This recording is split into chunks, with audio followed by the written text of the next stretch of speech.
Okay. I don't know if, I'm sure you guys noticed we're wearing some cool shoes. Did you guys notice that? Yeah, so Shoes for Hope. We had, a group of young people that came in, a month ago now. It was supposed to be an earlier game, but ended up having to move it to this one. But young people that are dealing with cancer, pediatric cancer. And so we had the families of these young kids come in and spend time with not only the men's team, but our women's team, Coach Mox and her players and our guys all together in the practice facility.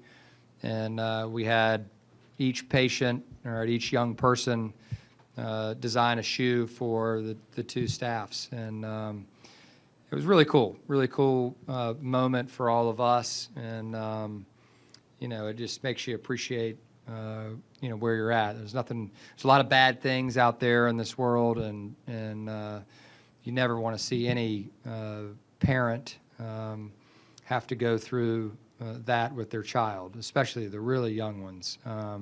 So it doesn't matter what it is, whether they're 14 or whether they're, 2. It's a hard deal, and the families get a lot thrown at them in a short amount of time. And for us to be able to spend time, with them and see the smiles on their faces and just be around them, was helpful. Not I'm sure it was helpful for them, but it was also really helpful for us. And a lot of the guys have stayed in touch with the families, and coaches have stayed in touch with the families, and they were all here, obviously, at the game today. So from that perspective, a good day. On to the game. Wake Forest played a good game today. They had a good game plan. The first half was a little bit slower, and our defense, kind of kept us in it. Offensively, we, couldn't get our shots to go. We were offensive rebounding early in the half, but that kind of dried up for us. And then we had that little spurt at the end of the half that gave us a little bit of a cushion there going in, which was great. And then I thought our guys in the second half, did a nice job. Offensively, we were better. Defensively, we weren't quite as good. But Wake had a lot to do with that. They really just test you with the way that they play offensively.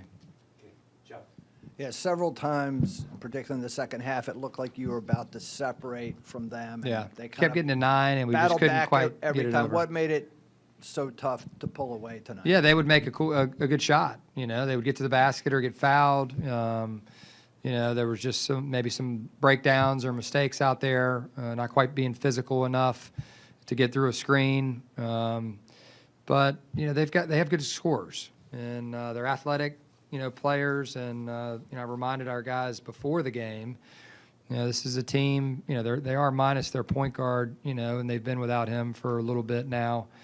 I know he tried to come back one game and got hurt in that one as well, but they played Michigan to an overtime 1-point game. They played Texas Tech to a 1-point game, earlier in the season. Started out 9-3. This is a good basketball team, well-coached team, and they really challenge you on that side of the ball. And so I thought our guys did a nice job finishing it out. Would have liked to have, gotten it up a little bit more, but it didn't happen. How important was it to answer with the three-pointers after they kept cutting it to 6? I think 5 different guys had a 3. Yeah, we talked about that just a minute ago in the locker room, and there were multiple answers. Some were underneath out of bounds. There were 2 underneath out of bounds that were 3-point shots, for us. Johan's little floater, Malik's basket in transition, when it got to 6. Malik's, shot over there on the right wing. As well was huge, and then the free throws down the stretch. We had to make the free throws to secure it. But Wake put a ton of pressure on us, and our guys stood up. Johan Grunlow, especially down the stretch, made some big plays. I think one of those offensive rebounds, led to that Malik Thomas's 3. Yeah. How big was his spark there? I think he had 9 rebounds and 3 blocks too. Yeah, I mean Johan's playing better. He's playing really well right now, and. Made a huge play there for sure. Ryan, Jakari has had games where he's sort of the 3-point guy only. He seems more active the last 4 games, driving to the rim, moving the ball defensively. What have you seen from his all-around game maybe coming out more? Yeah, Coach Henry in one of the timeouts talked to the guys about, we had some open threes, and then we took some that were, shot fake one dribble threes where we had a lane to the basket, and tried to focus more on getting to the rim, getting some easier looks, and I thought from then on, all right, our guys did a pretty nice job of that, and to your point, Jakari was one of those guys, and he gets out in transition too. He had a couple really good plays in transition, that helped our cause. Yeah, you've had a couple guys that, you've gone through shooting slumps throughout the season, guys like Malik Thomas, Sam Lewis. How do you kind of wade the waters with those guys? And it looked like Malik, when he hit those 2 threes, was pretty relieved. Yeah. Yeah, there's no question about it. As shooters, you're going to have times where it's up and down. The key is just taking the right shots. And, we've got a lot of guys that can knock it in, and we just have to continue to trust them. And they've got to be ready when the ball comes to them. I think that's the key. With a close, exciting ending like that, how important is that momentum heading into the tournament, and what do you want to see from the team in this upcoming final regular season game? Yeah, I mean, a good response. Obviously Virginia Tech's a good team. They're playing for, positioning within the conference, and obviously the NCAA tournament as well. And so we had a three overtime crazy game with them, and so we want to focus on doing our best and getting prepared for them, sending our seniors off in a good way, and then turning the page and getting ready for the conference tournament. And so we're excited about the opportunity coming up on Saturday. Coach, Mason was off the bench with 26 and then Harris with 21, accounting for more than half of Wake Forest points tonight. What was your plan on containing those two specifically, and what was the scout heading we into wanted the to game? make it hard, certainly on Harris, as hard as we could. And I thought early in the game, in the first half, we did a pretty good job.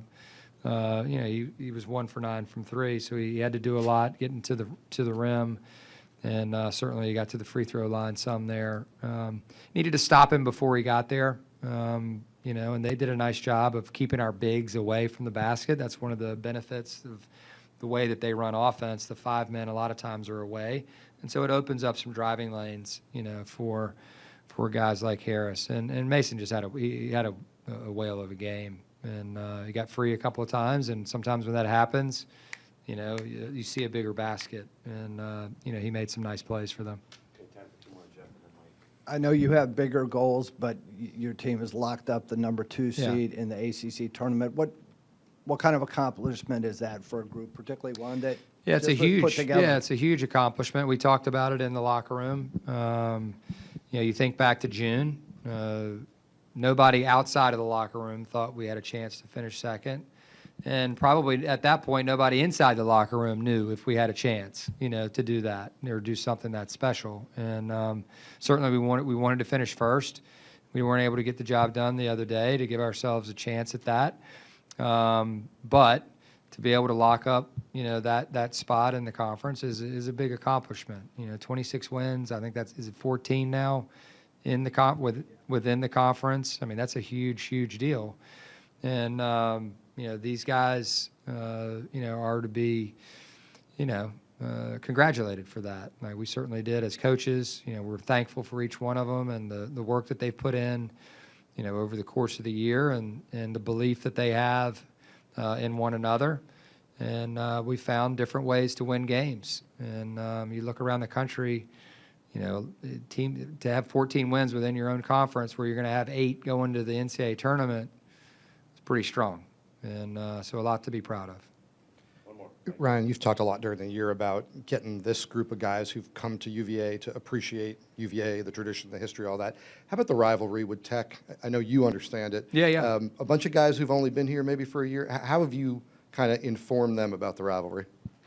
They understand it now that they've played at Castle in a triple overtime game. They have a feel for the respect that the two fan bases have, but the extreme desire to win that both have as well. And so, we have a ton of respect for Coach Young, and he's a great coach, and they have a really good team. And it's going to be a different game. That was the first conference game.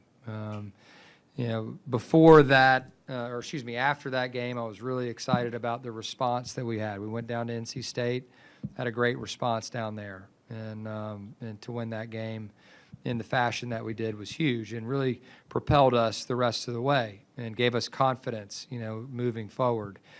And so Virginia Tech's different. We're different at this point, and we're certainly going to have to be ready to go. And hate that it falls on spring break for both, winter break for Virginia Tech and spring break for Virginia. It doesn't make a lot of sense to me, but it is what it is. Nobody's fault, just the way it fell. And, we're going to make the most of it. So we need as many Virginia fans in here as we can get. Thanks, Coach. Thanks.